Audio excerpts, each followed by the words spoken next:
Okay, and that should be it. All right. Okay, thank you. All right, thank you. Okay. Okay, thank you very much. Okay, you too. Oh my God. That's who we love and who we serve.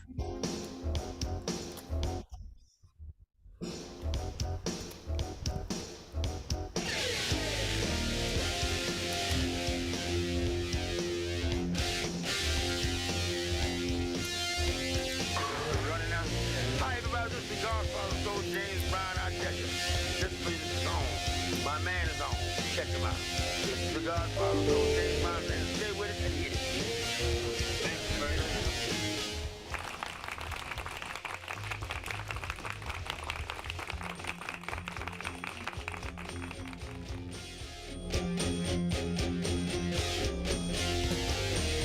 Okay, let's see.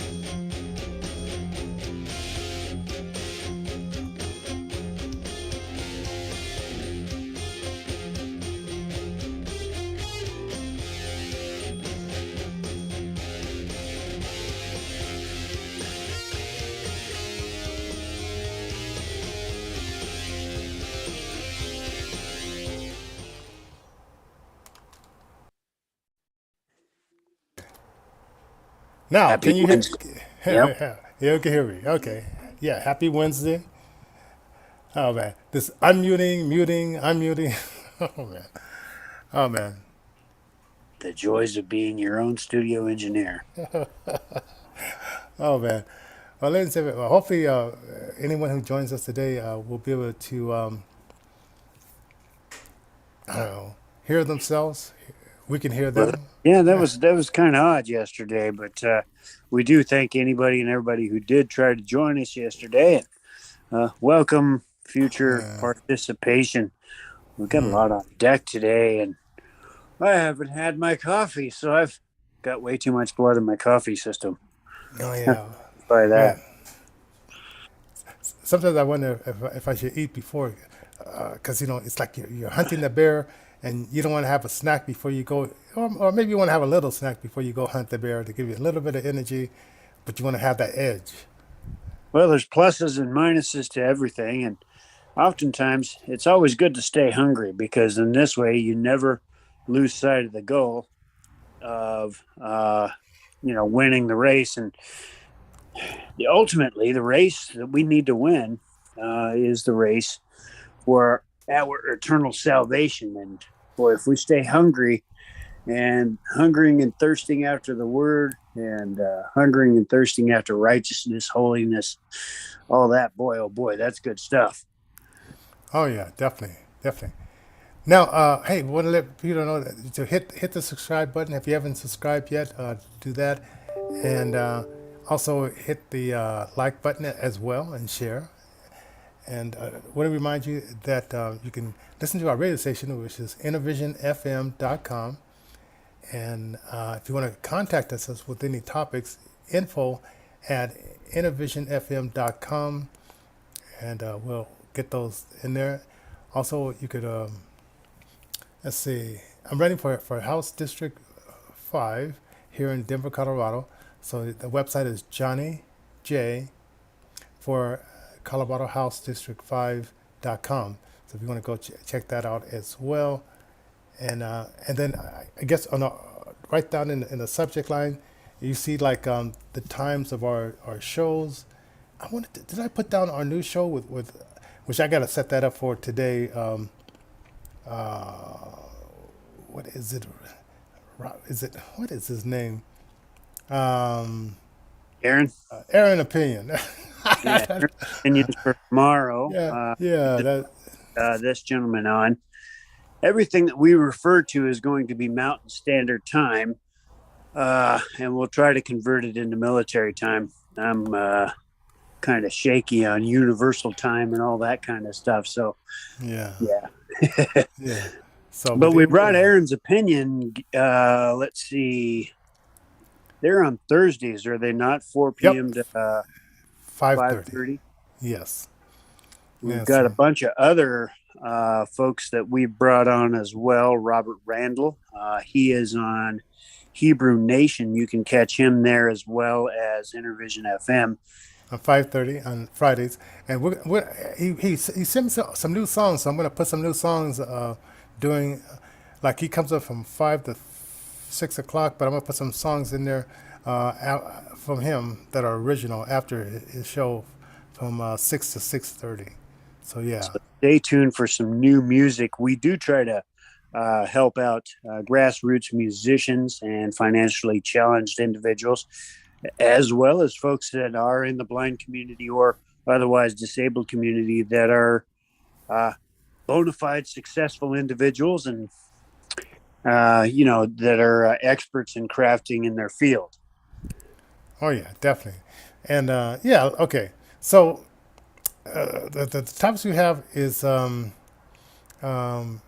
getting rid of income tax, then uh, with the Adventist study on prostate cancer relating to milk. Interesting. Then wait, say it was another one I lost in there. What was it? You talked about, let's see here, we got income tax, we've got the holdover stories we didn't get to yesterday. We can hit those if you want. Where do you want to start? Well, let's oh, and I didn't let's see let's hit one of the holdover ones that we didn't get to yesterday. Okay. Okay, which wait, you got the list there? Okay, I have a copy of the list right here. all right, let's hit. All right. So we've got, we talked about the elephant. There were about 4 puppies that this family had, and they got a little crazy, and they mauled a 2-year-old and ate the poor little kid's half of the kid's ear. They weren't, I guess, able to really recover it. So, man, my heart goes out to that family. It's very important that puppies be respected, much like, much like any living creature. You want to try to, definitely bring them up in the right way. And, if they get a little rambunctious and things, you definitely want to keep them out of reach of little small children. Things like this. It's just it's a good thing. They have pack mentality, and so if 1 or 2 start getting a little crazy and doing the whole mauling thing, then oftentimes it can be that the other, part of the pack will want to jump in there for whatever reason. And there's a support group. Speaking of this is a support group of young people and others that either have like limbs missing or by accidents or stuff like that. So there's a support group out there. I don't remember the name it was, but I was listening to this American Stories, and it was this girl. And I don't exactly remember how she lost her hand in some kind of accident. But she was saying, like, there's a group that she really enjoys. But the only problem, like she said, when she went to the group, she saw how everybody else did like different things, because everybody else, they have the system of how they do things without a limb, and Yeah. she thought she was doing it the right way, which was the right way for her, right? But it said it became more confusing when she saw all these various ways that she could do things, you know, and so the girl with the missing half of her ear, that would probably be a support group that she would join. Being blind, I know that well, where I'll develop a alternative skill or technique and then realize that, hey, I'm doing it differently than a lot of my compatriots sometimes. And so it is interesting that the accepted way of doing things versus me being a maverick and kind of being a pioneer and trying to figure it out yourself. Yeah. Now, hey, this week, starting on the 23rd. Well, I think it's starting on the 23rd. Mm-hmm. It's National Women. Let's see, National Women's Sports Week, Right. and we want to congratulate all you women athletes. I remember when this sort of was getting started Hmm. in the 70s. Well, it was part of the and I'm sorry to say this, you guys. Yeah, I know you're gonna get mad at me, but it's part of the Marxist thing was to separate people, and so they got women believing like you could do anything, you could be better than a man, and all this kind of stuff. And yeah, women can do a lot of things, um, a lot of things. You guys can do a lot of things that us men, hey, we say, hey, it's on you. You do that, all right? But this Marxist thing was as a way of separating women, and I think personally a way of government getting more tax money because if you had two couples working, two people working, they could be more distracted, and then they could put kids in a daycare, and then they could brainwash your kids at an even earlier age. So I don't know if you remember. Well, I don't know. In my gym class, we had this one girl. There was no weightlifting class for girls, Okay. and so in this one class, this girl she wanted to do weightlifting, so she joined our weightlifting class, and the teacher said, and man, she she carried her on, and she pumped that iron and stuff like that, and she wasn't like one of these big Amazon kind of people. She I think like 5'8", and wasn't shaped like weird or anything like that, Okay. and she got involved with that, and that was like in the 70s, and then as progression went on, I mean they really developed the different. Hey, good morning, Sean. Uh, they started developing other like basketball teams, and I think they always had it, but now they put more of an emphasis on putting money towards it.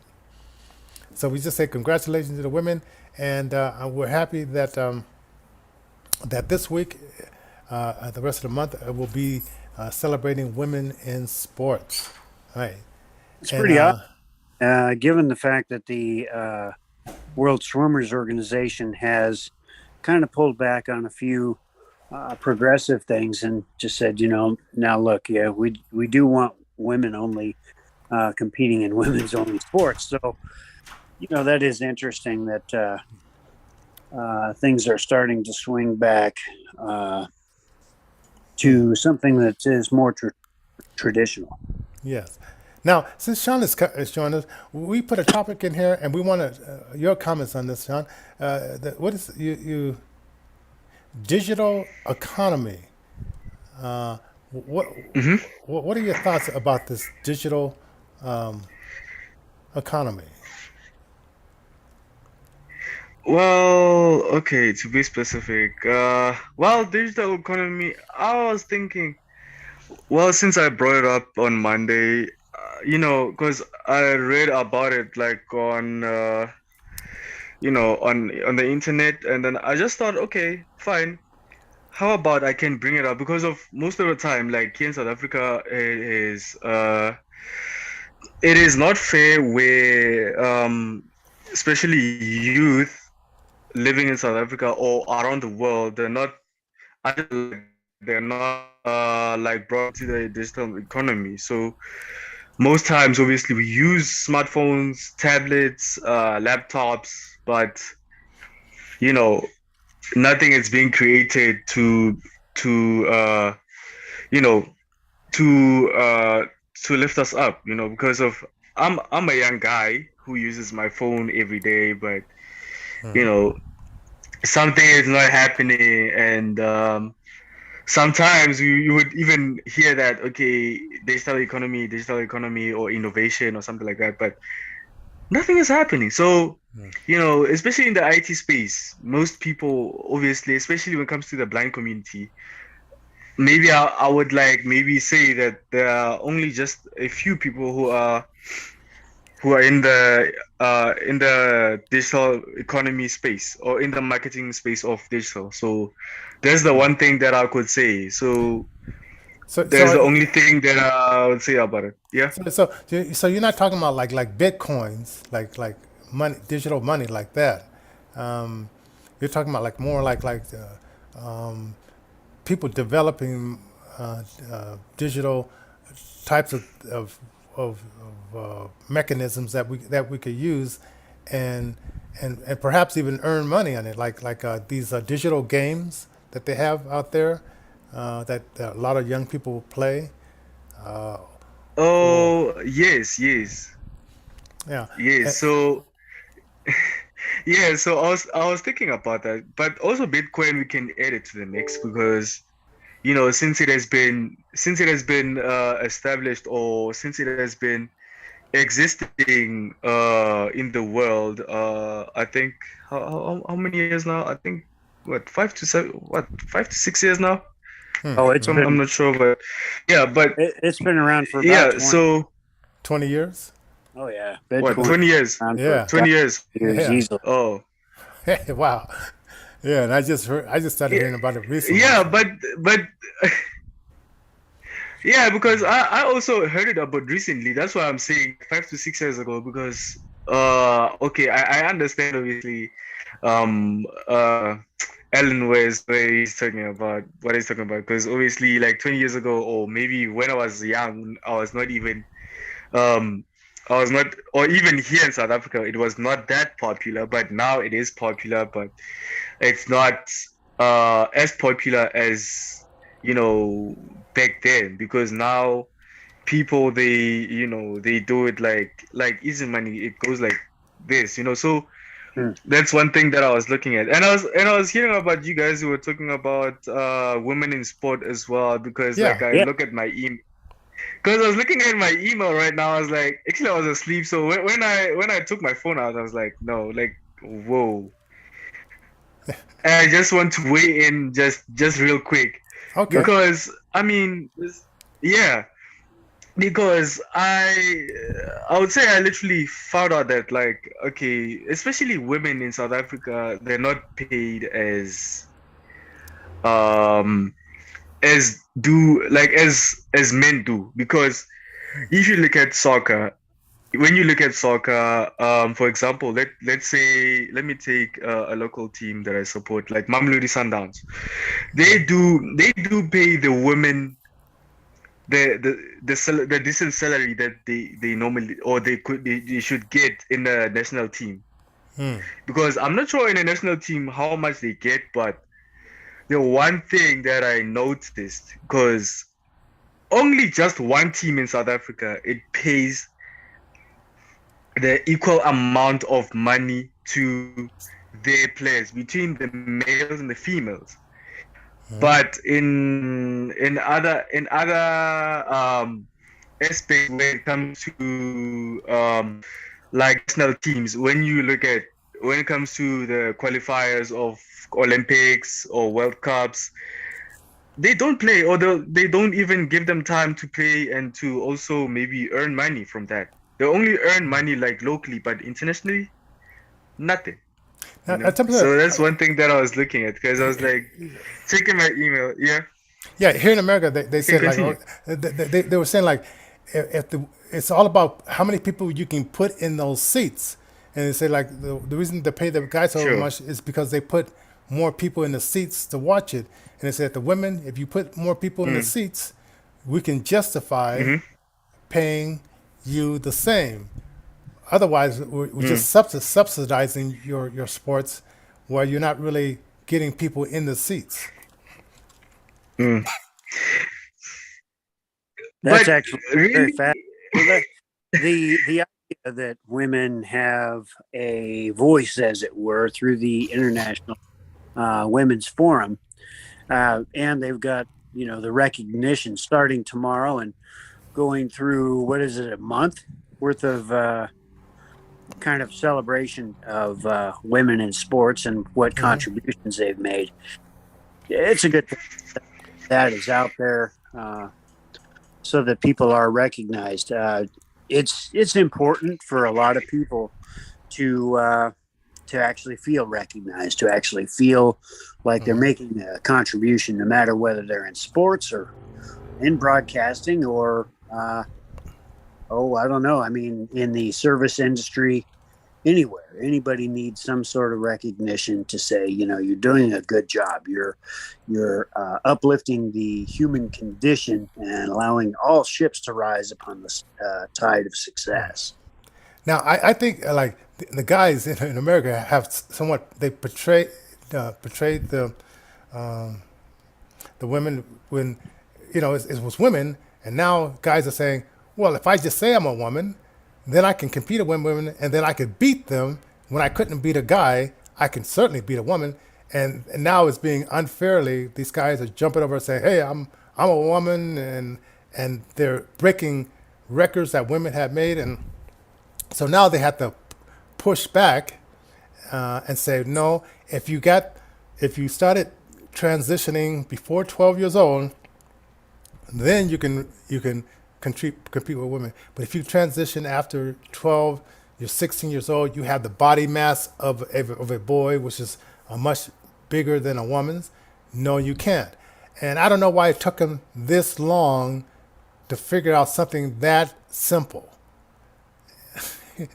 It seems like people are kind of slow. And sometimes I wonder about sighted people. Do they really have a brain up there? Because I wouldn't have took this. I wouldn't have let this went this long. But I guess it had to be a big uproar before they, at least in America, for them to say, okay, women have women's sports. Maybe they should create a whole new section for transgender people, and they can knock each other, knock it out. And if you transgender, you can all compete together, and everything could be fine. That's the way I would have done it. But yeah, that is me.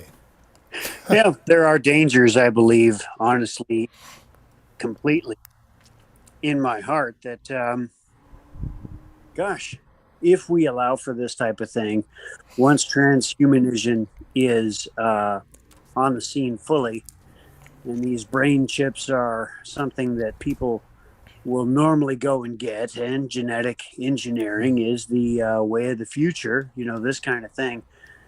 Gosh, there can be some real big concerns that could come down the pike. I mean, if you're going to go ahead and choose your own sex and decide you want to be that, why stop there? Why not put augmented memory in place? Why not augment your body so that it lasts longer?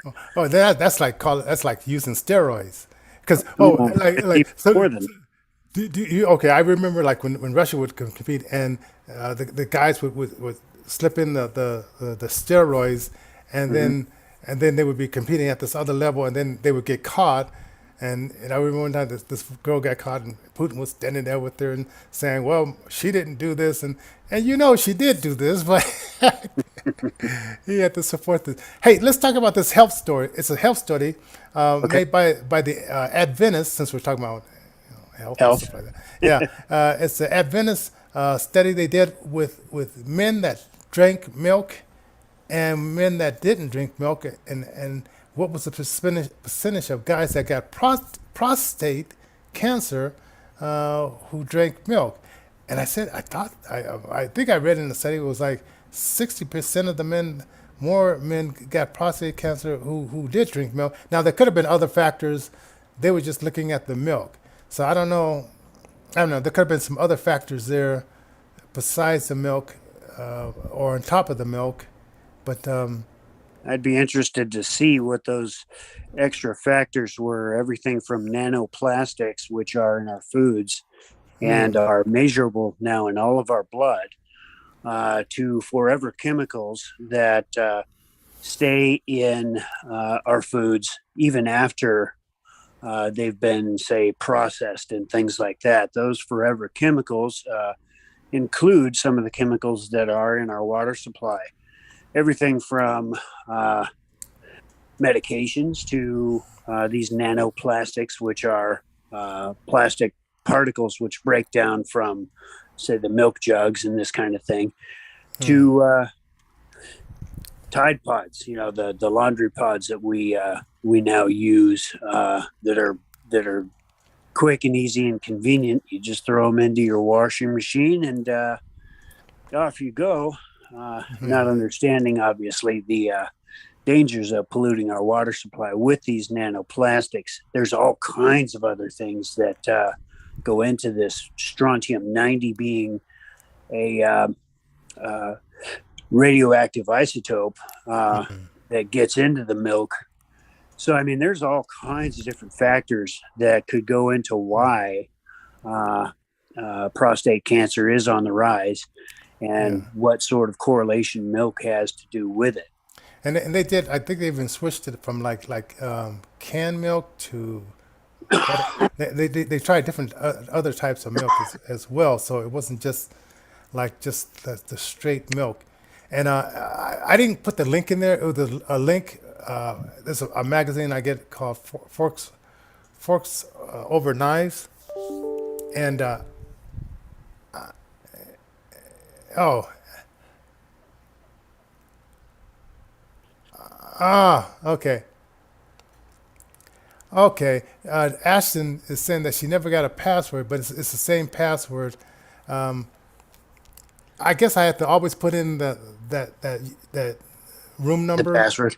Yeah, the room number and password. I did put the password in there, but she's just not saying it. But anyway, we'll see Ashton next week. Sorry, Ashton. Yeah. So anyway, so we're gonna close it up, and we'll just remember, next week. I probably won't be here Tuesday. I have a doctor's appointment. My eye doctor. I see him once a year. And good. so he's only in Denver on Tuesdays. So I Don't said, forget to get out and vote because it's going to be super important. No matter what side of the fence you're on, get out there and vote. Yeah, and I'm going to be. This week is the week.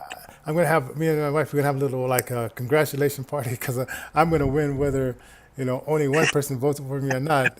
So I'll be put on the ballot. So we're going to step in just to hear my name on the news and say, and Johnny Johnson in District 5. All right, so that's gonna be kind of cool. So, God bless everybody and have a great long weekend. all right.